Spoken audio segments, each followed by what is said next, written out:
Okay, today we have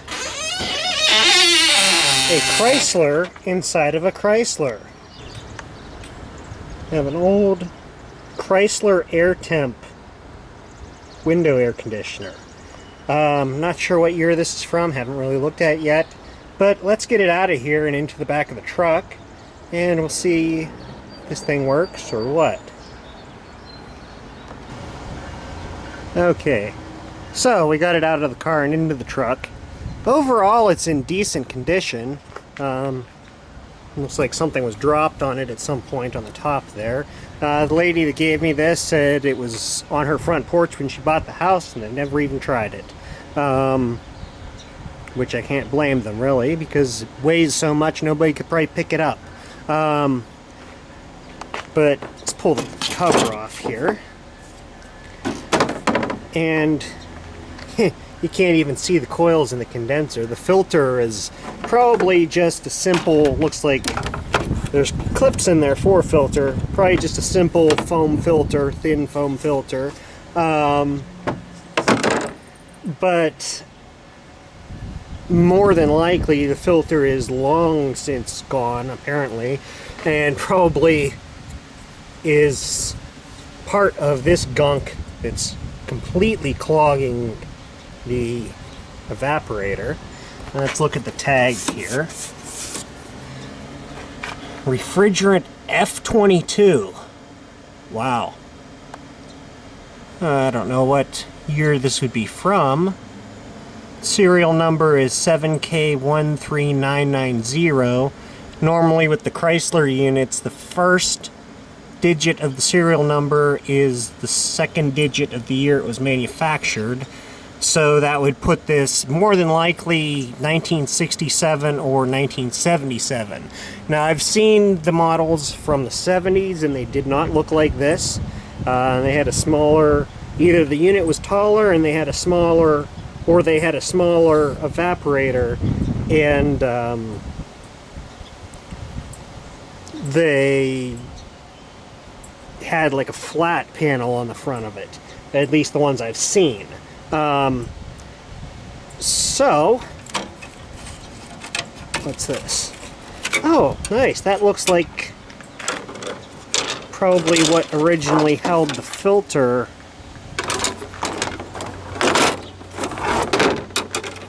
on the inside of the panel here. That would snap in there like that and keep the filter tight against the front of the unit and not sucking it into the evaporator. But anyway, the air outlets on this, where are the air outlets? There is none. Yes, there is. There's a little panel that lifts up on the top here. This is kind of neat. And each individual air vent is able to be turned independently, which I thought that was interesting.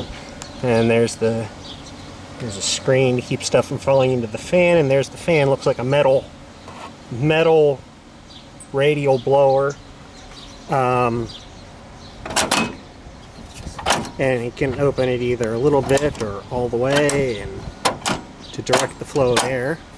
So let's get the cover off of this thing and see what's inside it. Okay, so we got the cover off. Fairly simple to take off. I removed all the screws around that held the plates in that hold it in the window, because sometimes there's a support bar in here and they're mounted to that too. But this isn't even mounted to that. But it is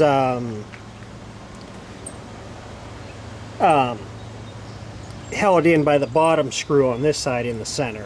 So 6 screws really were all I needed to take off to take this cover off of this thing. And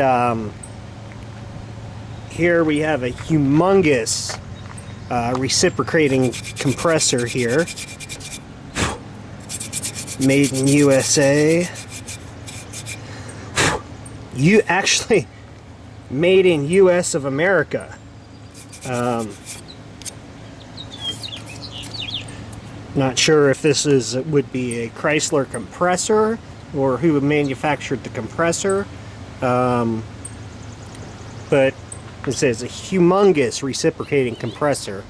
And when I first looked at it, I thought that the coils in the back were so badly corroded that the aluminum had turned black. But apparently, it looks like it's actually anodized, because there's a couple spots here where it's chipped off. The only real bad part is at the bottom of the coil here, where it's been sitting in the water and it's corroded. But coils generally look in good shape.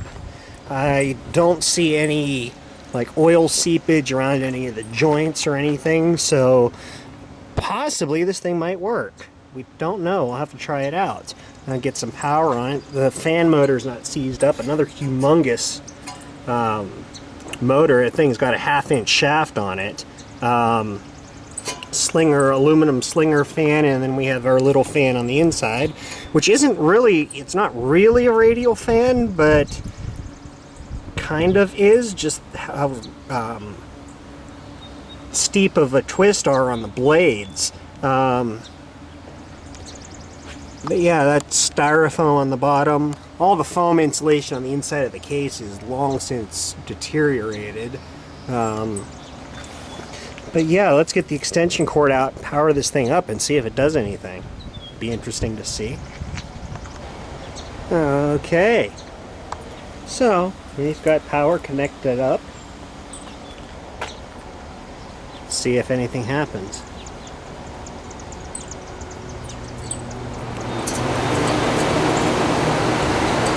Fan motor works. Try low speed. That works. Hardly any air at all blowing out of here, which is not surprising considering the entire front of the evaporator is clogged. Before I go any further, I'm going to see if I can brush some of that off of here, and we'll be right back. Okay. So what I'm doing here is just have a wire brush, and I'm very, very gently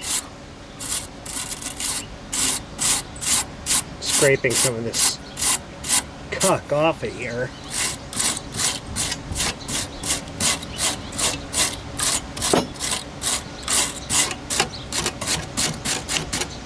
That should be good enough for testing. Look, I can grab it and just peel it right off. Look at that. Wow. I think this is the worst one I've ever seen, actually. It's like a little carpet on there. Alright, so let's try this again.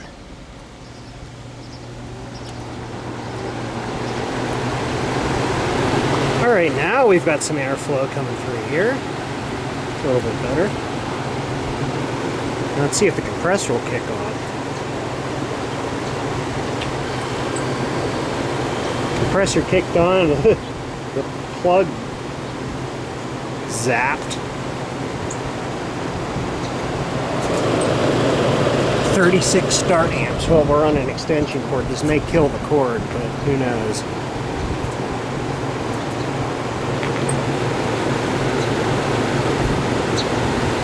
Actually, it feels like it's cooling.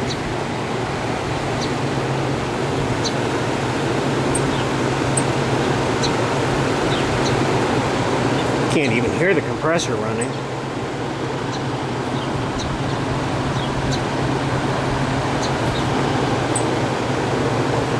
Now, the size of this thing and the weight of this thing, this is only stated as a 6,000 BTU unit, which nowadays 6,000 BTU is about almost the smallest unit you can buy. I think 5,000 is not the smallest you can get right now. And so we've got 115 volts, 9.2 amps, single phase, PF percent 93. That might be power factor. Wow, look, it's working. We've already got condensation on the coils. Nice. Might need a new cord. The plug on it looks kind of it's all corroded from sitting out in the weather.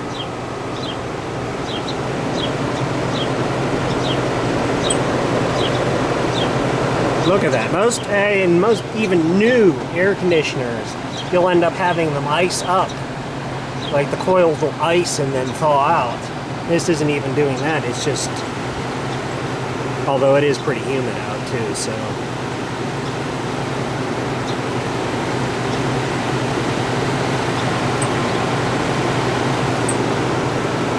Nice.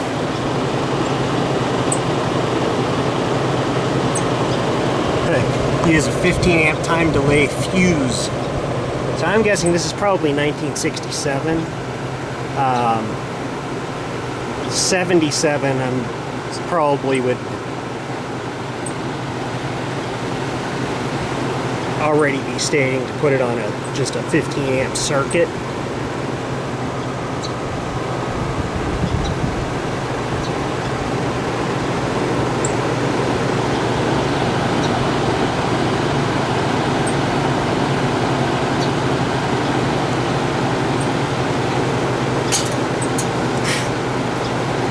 Something came loose and went through the fan.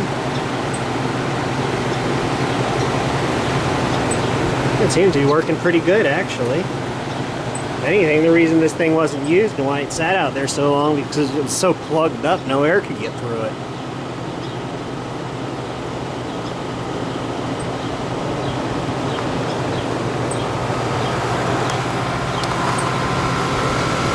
Yeah, we got heat blowing out the back. Get the compressor going.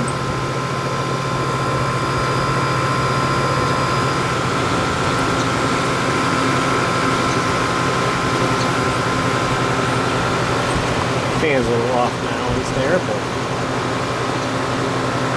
that's kind of expected. And we've got condensation on the lines, return line here.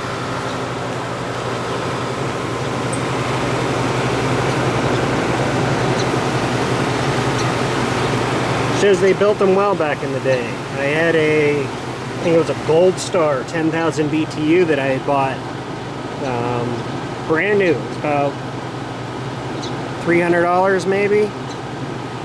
Dead within 2 years. Of course, it only had a 1-year warranty on it. Had a digital control board. The control board kept shorting out. The relays. I don't know if it was the relays or what was causing it. It kept blowing the fuse on the control board. You had to tear the whole thing apart. And yeah, so that ended up just getting scrapped.